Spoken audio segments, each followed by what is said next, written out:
ஆடு பகை, குட்டி உறவா? இன்றைய தலைமுறையினர் இந்த பழமொழியை இவ்வாறு கூறுவதை நாம் கேட்டிருப்போம். அதாவது, ஆடுகளுக்கு பகைமை இருந்தால் கூட அவற்றின் குட்டிகள் அதற்கு உறவாக இருப்பதில்லை என்பது பலரின் கருத்தாக உள்ளது.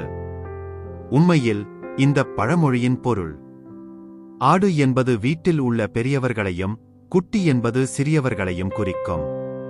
பெரியவர்கள் ஒருவருடன் பகை வைத்திருந்தால் சிறியவர்களின் உறவும் நல்லதாக இருக்காது. காரணம், பெரியவர்களின் பகை. உதாரணமாக, இரு குடும்பங்கள் இடையில் சண்டை அல்லது மனக்கசப்புகள் இருப்பதால் அந்த குடும்பத்தில் பிறந்த குழந்தைகள் ஒன்றோடொன்று நட்பாக பழக முடியாது. காரணம், பெரியவர்களின் பகை தொடர்ந்து கொண்டே இருப்பதால்தான். இந்த கருத்தை உணர்த்தவே அன்று வயதானவர்கள் இந்த பழமொழியை ஆடு பகை, குட்டி உறவா என்று கூறியிருக்கிறார்கள்.